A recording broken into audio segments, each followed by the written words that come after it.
E eu queria que todos ficassem de pé, abrisse a palavra do Senhor, quem puder, né, claro. Dando sequência até um pouco do assunto que ele iniciou, Wagner, quer que passe em Apocalipse capítulo 12. Tranquilo? Nós vamos falar Essa pilha aqui tá acabando, tá? de um texto muito conhecido, beleza, para alguns controverso, mas para nós muito claro. Se tiver alguém que não tem a Bíblia aí, compartilhe com ela, por gentileza. Pode usar seu smartphone. Só desliga aí o 3G, o Wi-Fi, por gentileza, para você não ser tentado nessa noite. Amém? Diz assim, Apocalipse capítulo 12, versículo 1. Viu-se um grande sinal no céu, a saber, uma mulher vestida de sol, com a lua debaixo dos pés, e uma coroa de 12 estrelas na cabeça, e que, achando-se grávida, grita com dores de parto, sofrendo tormentos para dar à luz. Viu-se também outro sinal no céu, e eis um dragão grande, vermelho, com 7 cabeças, 10 chifres, e nas cabeças 7 diademas. A sua cauda arrastava a terça parte das estrelas do céu, as quais lançou na terra. E o dragão se deteve em frente da mulher que estava para dar à luz, a fim de lhe devorar o filho quando nascesse. Nasceu-lhe, pois, um filho varão, que há de reger todas as nações com cetro de ferro. E o seu filho foi arrebatado para Deus até o seu trono. A mulher, porém, fugiu para o deserto, onde lhe havia Deus preparado lugar, para que nele a sustentem durante 1260 dias. Mais uma vez eu queria que nós orássemos. Senhor, em nome de Jesus Cristo, obrigado, Deus, pelo privilégio de estarmos aqui nessa noite. Anule em nós, Deus, toda altivez humana, todo preconceito. Abra nossa mente espiritual. Segundo a sua palavra, Deus, leva as nossas mentes cativas, Deus, às coisas do alto. Inclina-nos, Deus, para as coisas do Espírito. Repreenda nesse lugar, Deus, todo e qualquer espírito de incredulidade. Que todo governo, todo principado, toda ação maligna, Deus, seja aprisionada nessa hora. Conta-nos segredos, Senhor. Revela-nos, Deus, a Tua palavra. Edifica-nos, Deus, instrua-nos, Senhor. Fortaleça-nos no Senhor e na força do Seu poder. Muito obrigado, Deus. Fala com a Tua igreja. Essa é a oração que nós fazemos em nome de Jesus. Amém. Vocês podem se assentar. O tema proposto para essa noite, para a nossa reflexão, eu dei o título de Vencendo as Ideologias de Satanás. É um tema em pauta, mas antes disso eu quero expor um pouco do contexto dessa revelação dada ao apóstolo João. Alguns entendem o livro de Apocalipse como revelação ou tirar o véu. O fato é que todos sabem que o apóstolo João foi o último dos discípulos, tá, dos apóstolos a morrer. E nesse contexto tinha sobre os ombros do governo romano o imperador Domiciano. E ele tinha uma estratégia para calar os inimigos de Roma. Como os seguidores do caminho, os cristãos, os seguidores de Jesus, eram considerados também inimigos de César. Domiciano, com uma estratégia, claro que por trás, fomentada por Satanás, tenta calar a voz do apóstolo, colocando no exílio. não martirizando ele naquele contexto, que todos sabem que João foi o único que não sofreu o martírio, mas na tentativa de calar o evangelho, ele manda João para uma ilha longínqua, mas aonde tem fronteira, queridos, para a ação do Espírito? Não há limites para a revelação de Deus, não há cadeias, não há território que limite a ação e a revelação do Espírito para um servo do Senhor. E ali ele tem uma visão maravilhosa, única, que foi para aquele tempo, por um pouco de tempo e para os últimos dias. E ali o apóstolo diz sobre uma situação já pregressa. Ele traz uma revelação, assim nós entendemos, sobre o que acontecera no céu, sobre a perspicácia do nosso inimigo, da força do nosso adversário, o seu poder de persuasão. E ali ele começa, vamos expor o texto sagrado antes de aplicar na vida dos irmãos. O primeiro versículo nos diz sobre uma mulher vestida de sol, uma mulher grávida. Para nosso pastor e muitos eruditos, muitos que estudam a palavra do Senhor, concordam que essa mulher era a nação de Israel, pronta para dar à luz àquele que seria o Salvador, aquele que já fora exposto em Gênesis no capítulo 3, no que nós chamamos de próton-evangelho, ou o primeiro evangelho, quando após a queda de Adão, a Bíblia diz de uma substituição da raça humana, sobre uma provisão de Deus para a reconciliação do ser humano caído, aonde ele diz que da mulher nascerá um que vai pisar na cabeça da serpente, e ela somente ferirá o calcanhar. Ali já era um apontamento para o Cristo. Quando chega em Isaías capítulo 7, versículo 14, mais uma vez uma dica é dada. Uma virgem conceberá, e ela dará à luz a um filho, e ele será chamado Emanuel, que quer dizer Deus conosco. E todos concordam que essa mulher era a nação de Israel, que no tempo pré-determinado, na plenitude dos tempos, como diz Gálatas, em Gálatas, ele nasceria.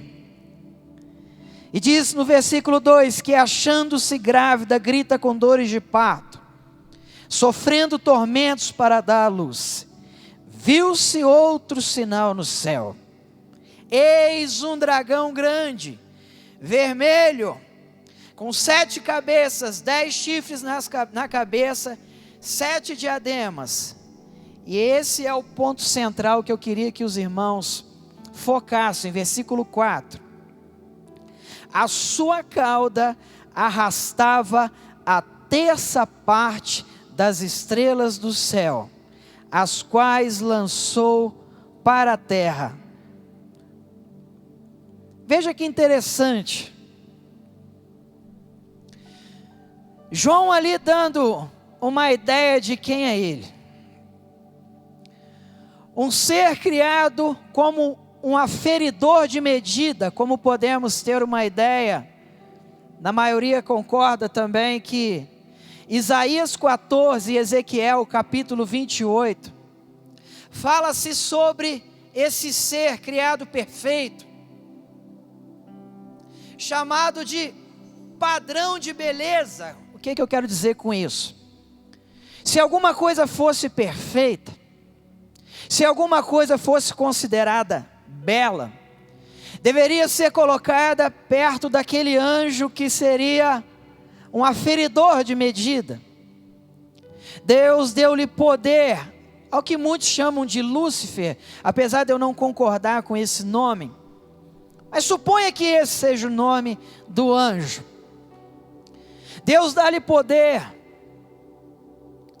Deus dá-lhe beleza, formosura, o privilégio de estar com Ele, o privilégio de governar em nome de Deus. Diz que ele era uma criatura maravilhosa, mas a sua altivez, a sua soberba, o seu desejo de ser maior que Deus, não ficou no seu coração. Ele não somente quis subir acima do trono do Senhor.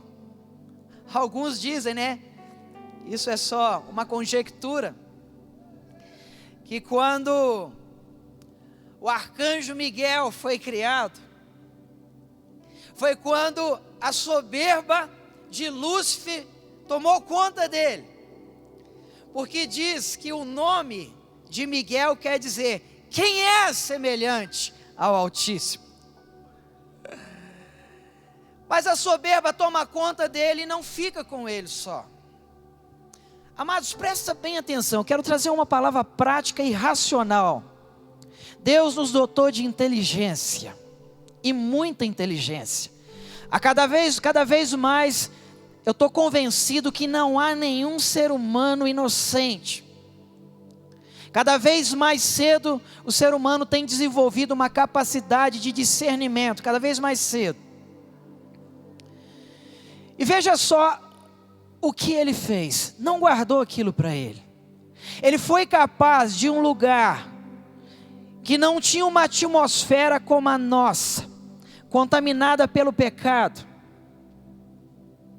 Não existia sol como o nosso, porque a glória do Senhor iluminava todo aquele céu. Não existia choro de tristeza, como nós vemos em Apocalipse, que será para nós a nova morada. Um lugar propício para não pecar. E ele não guarda aquilo só para si. E o seu poder de persuasão é capaz de convencer uma terça parte dos outros anjos. Um poder de convencimento que a gente não tem noção. Amados, nós precisamos ser mais maduros, ser mais inteligentes, entender a luta que nós enfrentamos, o adversário que nós enfrentamos, amados. E parar um pouco com jargões, frases feitas, está amarrado, está repreendido. Aquelas músicas, né? Eu piso na cabeça da serpente, está derrotado. Vamos fazer um ato profético, vamos dar 7 voltas aqui, destronar Satanás. Vamos derramar 1 litro de óleo para tudo quanto é lugar. Objetos, campanhas, mantos. Amados, nós não sabemos, ou a grande maioria não sabe, o adversário que nós enfrentamos diariamente.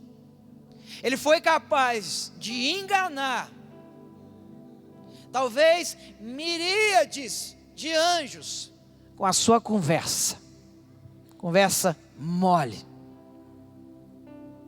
E diz o texto sagrado que Deus não o poupa, arranca a sua patente. Os anjos que o seguiram, também a patente é tirada, eles são lançados na terra. A classificação, a nomenclatura de anjos agora é mudada. São chamados agora de espíritos imundos. São chamados de demônios. O anjo de confiança do Senhor, agora é chamado de enganador, mentiroso. Mentiroso desde o início. Agora veja bem que o texto diz que eles foram lançados aonde? Na terra. Eles foram lançados na terra. E aí que eu queria, amados, entrar um pouco no texto com vocês e aplicar. O apóstolo Paulo trouxe uma revelação à igreja de Éfeso, dizendo no versículo 10 em diante do capítulo 6: a nossa luta não é contra carne e sangue, mas sim contra principados, potestades, não é isso? Hostes da maldade que vivem nas regiões celestiais. E ele revela isso numa cidade grande, uma igreja cristã que estava em expansão, se agigantando, uma igreja onde tinha como centro uma falsa deusa chamada Diana, conhecida no mundo antigo com um templo que era chamado uma das 7 maravilhas do mundo, um local onde as pessoas atribuíam a riqueza e a beleza de Éfeso por causa de Diana. Ali naquele templo, amados, de culto a essa falsa deusa, existiam alguns quartos ali, com cerca de 1000 prostitutas de plantão. Então essa era uma das formas de culto ou de ofertas a essa falsa deusa: promiscuidade, imoralidade. E onde há um ambiente assim, queridos, as forças do mal, porque a própria população de Éfeso é quem tinha dado governo a essa falsa deusa, que por trás está Satanás. E onde a população é quem entrega o governo, querido, a chance das atividades dos demônios aumentam muito mais. E ele traz uma revelação: a nossa luta não é só contra a gente. Os demônios, eles influenciam, e a escala é de cima para baixo. Eu tenho dito o seguinte: esses demônios que entram aí na igreja gritando, levantando cadeira, fazendo barulho, né? Nos centros espíritas, chupando bala, comendo pipoca, virando criança, tomando cachaça, você não tem problema com isso. Esse a gente diz, manifestou, a gente diz em nome de Jesus, sai! E ele tem que sair. O meu problema não é esse. O meu problema são os que estão acima e tentam vencer com ideologias, com conversa, com discurso, com ideias. E aí eu começo a aplicação para vocês entenderem. Eu tenho hoje 35 anos de idade. Eu nunca vi o meu país falando tanto de ideologias no meio da população comum. Mas eu acredito que isso começou, amados, a forma de pensar hoje, presta bem atenção nisso, seja inteligente. A forma de pensar hoje, principalmente dos jovens até 20 anos e até a minha idade, isso não começou agora. Por isso muitos antigos ficam escandalizados com as aberrações que nós vemos hoje, e cada vez mais cedo. O nosso país, há cerca de 20, 23 anos atrás, tem passado por uma mudança ideológica que eu nunca vi. Mas isso vem lá de cima, por governos, que sorrateiramente vêm implantando doutrinas antibíblicas, costurado, ganhando espaço nos campos da ciência, nos campos do saber, nos locais onde tem formadores de opiniões. Por exemplo, esse mês eu fiz um curso de extensão na nossa universidade, tá? Na UFJF aqui, justamente para entender como eles pensam ali. E eu pude ver, amados, professores em qualquer matéria. Ele pode lecionar física, mas ele vai arrumar uma estratégia para implantar alguma ideologia antibíblica. Pode ter certeza. Eu fiquei estarrecido de ver jovens, né, talvez muitos têm filhos lá, meninas lindas, andando de mãos dadas umas com as outras, como se fosse normal. Meninos, você coloca o seu filho para estudar, você acha que ele está num lugar que ele vai aprender só a profissão, e eu passando ali, eu me deparo com jovem sentado na mesa, com um livro e um cigarro de maconha, tranquilo. Não há intervenção da PM, porque não é permitido ali, mas não há intervenção de ninguém. Ali estão jovens, você olha, cara de menino. Mas para que isso fosse permitido, amados, uma costura iniciou-se alguns anos atrás, aonde nós cochilamos. Caímos em discursos falsos, né? Como socialismo, comunismo, enfim, que são anti-Deus, que são antibíblicos. Se você ver a história do nosso governo, você vai ver que nós cochilamos há 20 anos atrás. Ideologias foram implantadas, eu sei, porque veja só, vou dar um exemplo para os irmãos. Eu me lembro muito bem, quando nós tivemos o primeiro casal homossexual na televisão, na Globo, que monopolizava as notícias, monopolizava, e aquilo foi um escândalo. As pessoas comentavam, as famílias de bem comentavam, tem que tirar isso da televisão, não pode. Pessoas ficaram estarrecidas, mas o negócio foi tomando uma proporção que nós não esperávamos. Posteriormente, já não foi mais só um casal. Veio o primeiro beijo, foi ou não foi? Quem lembra disso? Gente, mas o negócio está terrível. Agora estão beijando. E as famílias estarrecidas. E os cristãos só reagindo. Os cristãos, como o pastor Paulinho bem disse, fica na omissão, e quando vem uma coisa dessa, reage, começa a postar nas redes sociais, uma coisa que nós deveríamos ter implantado.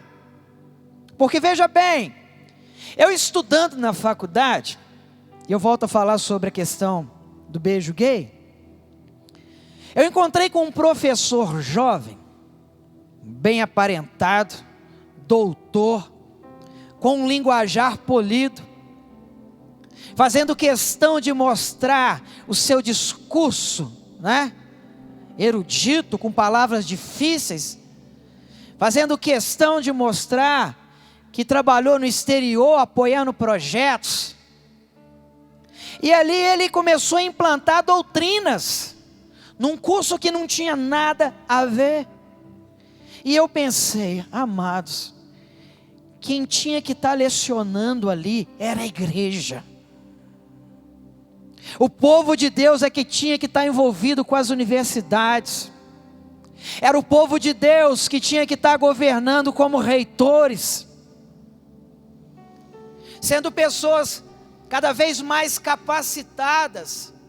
E aí eu tenho que concordar com alguns que acabam dizendo que a igreja é alienada.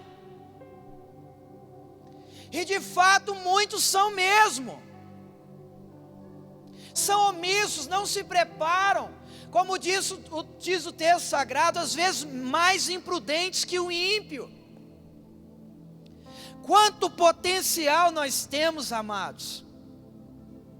Nós deveríamos estar ali. Eu vi um jovem arrastando de forma ideológica vários jovenzinhos, vários. E quando alguém entra com um discurso bonito, com um saber exterior, ninguém contrapõe, aceita tudo. Eu estou dizendo de jovem de 17, 18 anos. Dizendo que hoje nós podemos ter uma antropologia multiespécie. O que tem a ver o ser humano fazer sexo com animais. E ninguém fala nada. Realmente ele tem razão. Os animais são igual gente. Eu não sei o que nos espera daqui a uns anos, amados, se a igreja não se levantar.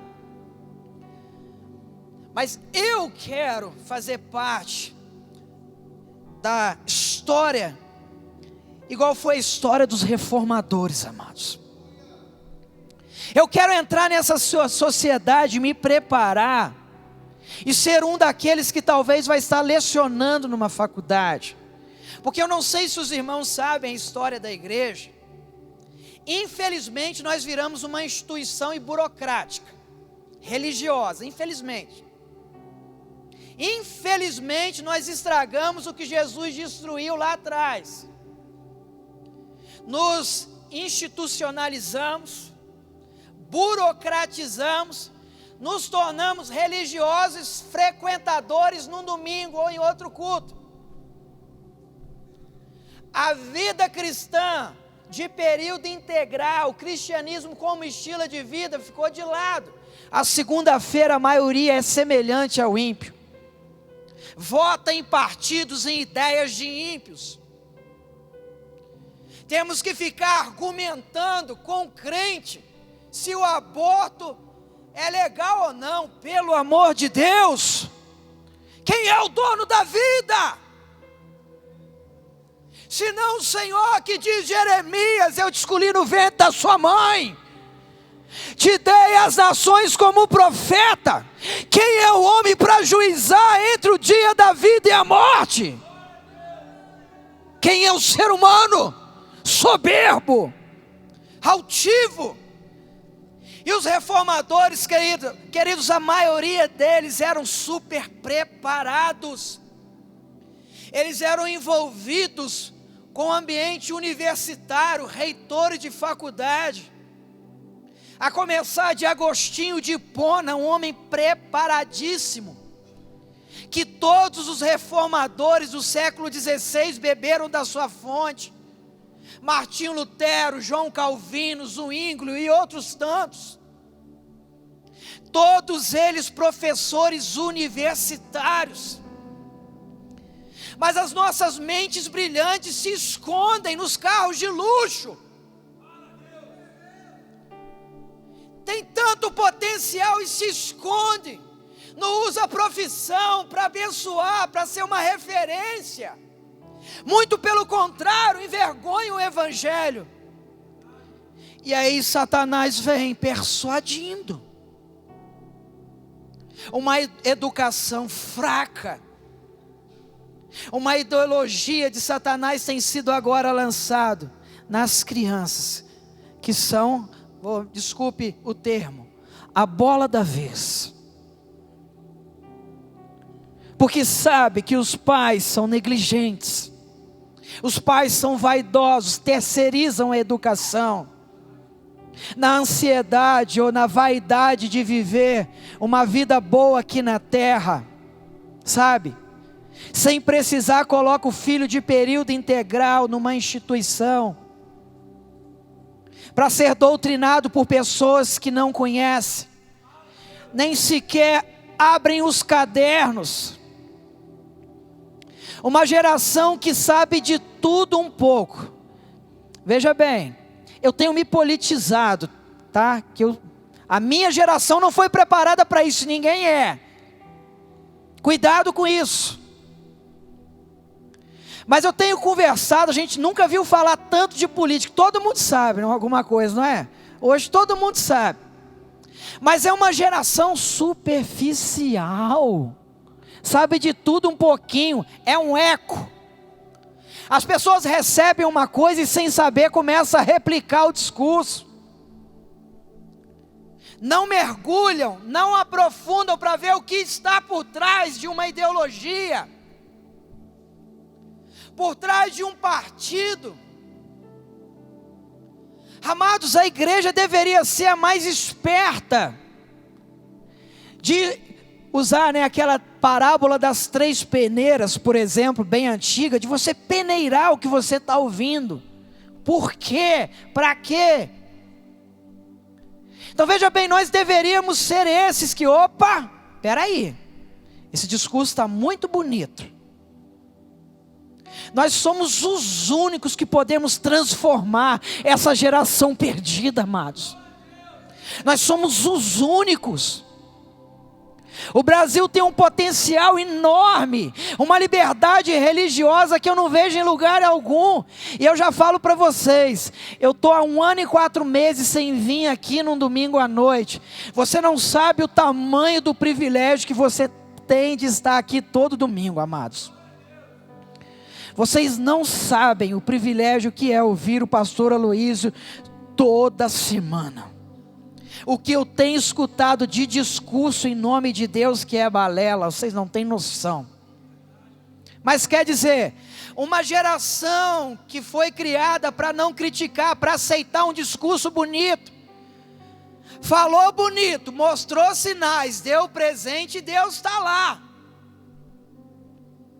É muito fácil convencer hoje, porque não há uma profundidade. Então eu volto ao texto, nós estamos lidando, aí eu vou voltar ao homossexual, perdoe-me, o beijo, escandalizou, não foi? Recentemente já não é mais beijo, recentemente foi o quê? Sexo.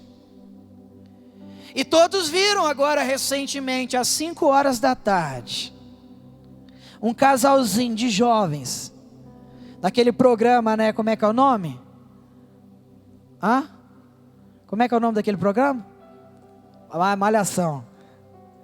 Vocês não veem não, né? É porque vocês ouviram, não é isso? Agora veja bem, onde chegamos hoje é o contrário.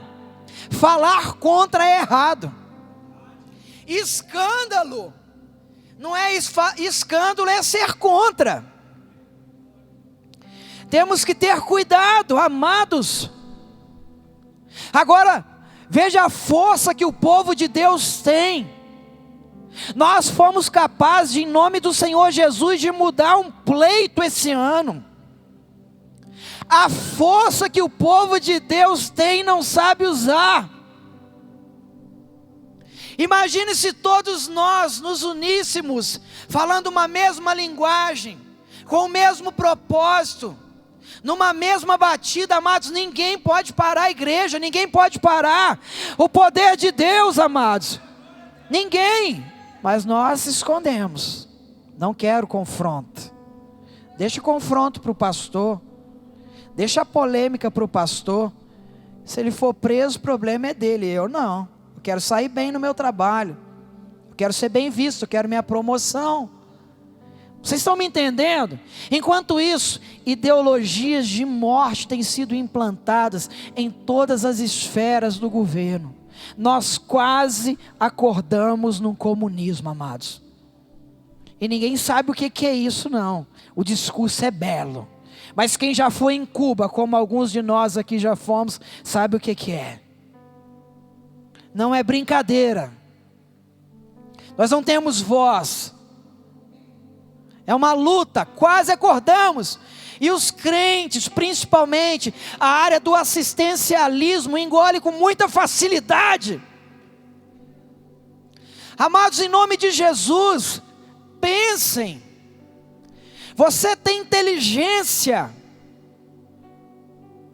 Não vamos cair com muita facilidade em ideias, ideologias, porque a serpente, ela é esperta. E se ela conseguiu convencer num lugar que não era propício à queda, quanto mais nós, seres caídos, que perdemos a percepção espiritual, que a grande maioria pende para as coisas da carne, por isso luta com as armas da carne. A maioria. É difícil hoje achar um cristão que tem a sua vida de devoção, que se preocupa com discipulado, que se preocupa com as escrituras sagradas, que se preocupa com tempo de qualidade com Deus. Poucos. Mergulhamos num ativismo e num clube social. É gostoso estar na PIB.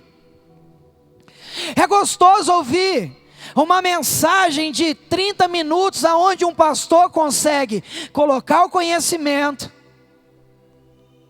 expor o texto sagrado e aplicar na nossa vida e ainda acabar 9 horas, sem contar o louvor que é maravilhoso. Um lugar central, gente bonita, bem arrumada, cheirosa, isso é muito bom. A carne gosta desse conforto. Mas a grande maioria esmagadora que frequenta os nossos cultos, a maioria esmagadora não vive uma vida cristã de período integral, senão nós já estávamos transformando a cidade de Juiz de Fora. Se vivêssemos com o potencial que nós temos aqui, amados, pessoas trabalhando em várias esferas do governo, pessoas com mentes brilhantes, se tivesse formando opiniões, tivesse fazendo, executando a missão que é uma só, expressa em Mateus capítulo 28, que Jesus falou, é uma só, é ide por todo o mundo e pregar o evangelho a toda criatura. Essa é a única missão. Por isso que essas ideologias passam. Agora, pastor, como que a gente vai fazer para vencer um inimigo que foi lançado na terra, invisível, que tem tanto poder? Como vencer essas ideologias? Amados, por trás disso tudo está a serpente, está Satanás. Ninguém é o que é e pensa da forma que pensa à toa. Nós somos fruto também da cultura. Não tem como. Nós absorvemos a cultura local, não tem como. Você entra hoje na educação infantil com 4 anos de idade e não para de estudar nunca mais. Você acha que não vai ter ali ideologia sendo implantada em você? Você sabe o que eu estou dizendo. Como vencer essa guerra que pode estar destruindo a sua família? Talvez o seu problema que você está vivendo não é só carnal.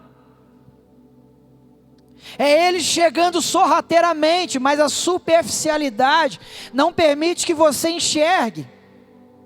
E as armas que nós usamos, na maioria das vezes, são carnais, são do intelecto.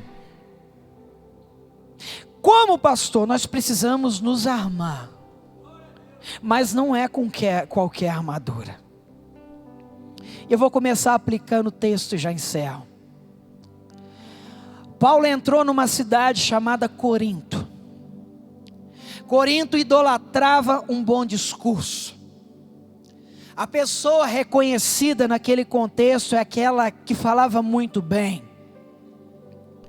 Pessoas com conhecimento filosófico avançado.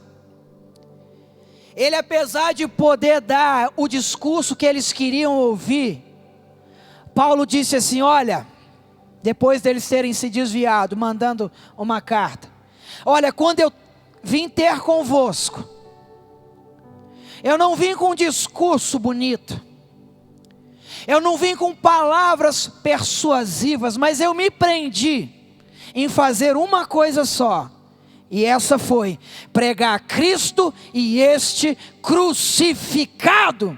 Esse foi o assunto dele. Não é com ferramentas e armas humanas que a gente vai vencer. Amados, como me armar, como diz Paulo, no demais, irmãos, fortalecei-vos no Senhor e na força do seu poder. Como fazer isso? Não é se alimentando num domingo à noite, só. Não é de quando em quando estar na igreja.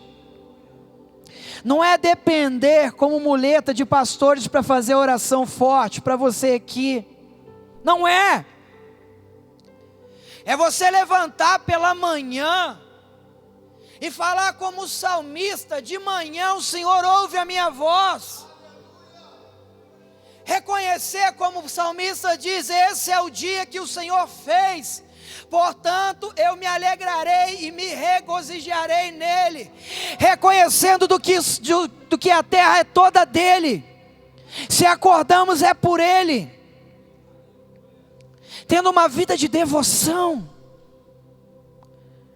consultando o texto sagrado, se aprofundando nas escrituras sagradas, amados, crescendo em oração. Eu nunca vi uma geração, e eu repito, nós estamos a ponto de perder uma geração tão analfabeta biblicamente, tão inocente, tão imatura, não sabe nada. Um discurso filosófico, uma psicologia bem usada é capaz de prender e ganhar mentes de pessoas com muita facilidade.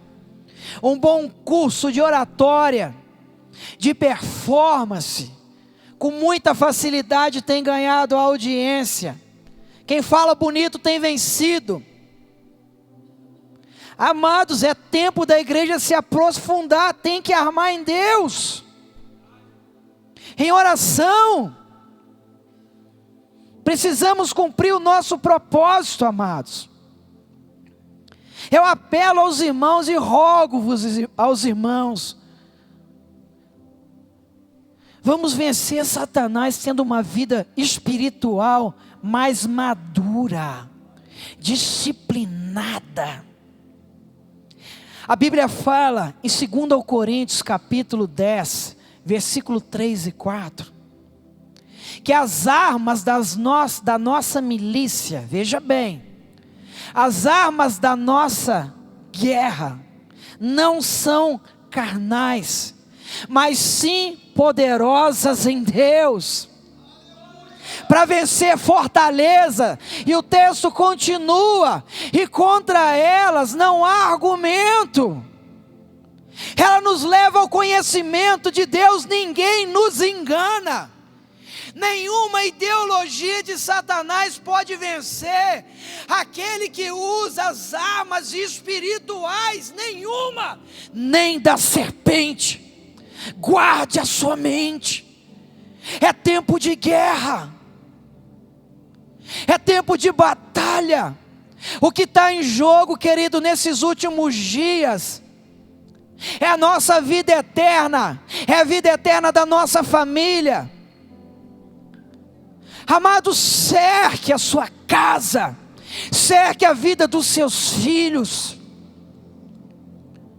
Mas você precisa estar bem armado, senão você vai ser seduzido, você vai ser enganado. E eu encerro. A batalha hoje, querido, ela é mental.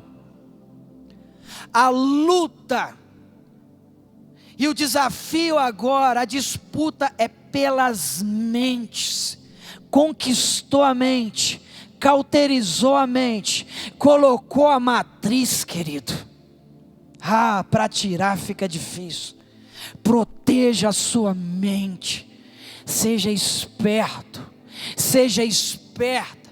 Nós não temos mais a mente humana, temos a mente de Cristo. Usemos desse grande privilégio. Não seja imaturo. Desperte-se. Eu não sei você, o que você está enfrentando. Se você tem feito do seu braço a sua força, como diz Jeremias, né? No capítulo 17, versículo 5, a gente interpreta muito mal o texto, dizendo: maldito é o homem que confia em outro homem. Não é isso, pessoal? Fala muito. Mas não só. Mas muitos de nós confiamos aqui no nosso braço, no nosso intelecto, na minha experiência de vida. Não, pastor, eu acho que é assim, eu tenho as minhas ideias, sou um cidadão comum, então eu tenho o meu direito de pensar, eu sou inteligente. Cuidado, amados, com a autossuficiência. Maldito o homem que confia em outro homem. Não é isso. Maldito é o homem que faz do seu braço a sua força e não o braço do Senhor. Nós temos que depender dele. Eu não sei as ferramentas que você está usando. Deus deu tudo para nós mastigado. O maior interessado no nosso benefício é o Senhor, na nossa paz. Eu não sei você que ainda não é um cristão e que está aqui nessa noite, tem lutado com suas forças, tem tentado buscar em vários lugares, não tem conseguido vencer, tem tudo para vencer e não consegue. É porque você está usando as armas erradas. Deus nessa noite te trouxe aqui, se renda e deixa eu cuidar de você. Deixa eu te dar armas para você vencer. O primeiro passo para isso, queridos, é entregar a sua vida para o filho dessa mulher que estava grávida. A saber, o Messias, o Cristo, o Jesus, filho de Maria, que se fez homem, se manifestou, fazendo sinais, se mostrando como Deus, foi rejeitado, injustiçado, foi parar no madeiro, teve o seu rosto esbofeteado, a sua carne triturada por açoites, foi morto como um maldito numa cruz, crucificado fora da cidade, mas como diz o texto sagrado, ao terceiro dia, a morte não pôde parar o Senhor. Diz que pela manhã, quando foram lá preparar o corpo, disseram para aquelas mulheres: porque vocês estão procurando aquele que vive? Ele não está entre nós, mas ele ressuscitou. Oh, aleluia! Ele ressuscitou, ele vive. Aquele mesmo poder que tirou ele da sepultura é o poder que está sobre a nossa vida. Basta a gente usá-la com sabedoria, segundo a palavra do Senhor. Então essa é a proposta nessa noite, para cristãos e não cristãos. Vamos voltar para a Escritura Sagrada, vamos usar as armas que Ele nos deu. Procure seus pastores, procure um discipulador. Vamos viver de período integral. Há uma cidade nos esperando, queridos. Há uma nação esperando a gente. Há jovens esperando a nossa manifestação. Não é só no dia 1º de janeiro que a gente tem que ter esperança de mudança, querido. Os dias são maus, a esperança maior está na igreja de Jesus e na manifestação dos filhos de Deus. Nós é quem temos a resposta, queridos. Sai do seu lugar, pregue o evangelho, traga alguém para a igreja, viva a sua profissão como um cristão lá, como um cristão doutor, como um político doutor, não o contrário. Deixa as pessoas saberem da sua fé, deixa as pessoas verem que você é luz. O que nós não vamos fazer com 3.000 pessoas nessa cidade? Em um ano, e agora eu concluo. Nós fomos lá para a Zona Norte, com 10 ou 15 pessoas. Trabalhamos com a exposição do Evangelho de Jesus, sem negociar, sem campanha, sem promessas infundadas, sem levar uma estrutura, sem levar um ministério de louvor formado, porque a instituição nos força a isso. Não, tem que ter música bonita, tem que ter data show, tem que ter tudo, tem que ter isso aqui tudo. Mas nós fomos com o evangelho. Nós cantamos na capela, nós botamos o joelho no chão, nós priorizamos crianças, nós doutrinamos crianças, nós ensinamos Bíblia para criança, nós brigamos contra a ideologia de gênero. Amados, nós fizemos um evento ontem, tinha cerca de 150 crianças lá, para a glória de Deus, 150 crianças. Há noites que tem cerca de 300 pessoas naquele lugar. Um ano que nós poderíamos fazer, querido, usando as armas certas. Vem jogar conosco, vem lutar com o pastor dessa igreja, vem trabalhar no espírito, no discipulado. Sai, vem, se apresente, vem conosco. Vamos celebrar junto, vamos vencer junto. Precisamos de vocês, precisamos de ajuda. Vamos embora, vamos embora. Juntos a serpente não pode parar. Essa é a palavra para essa noite.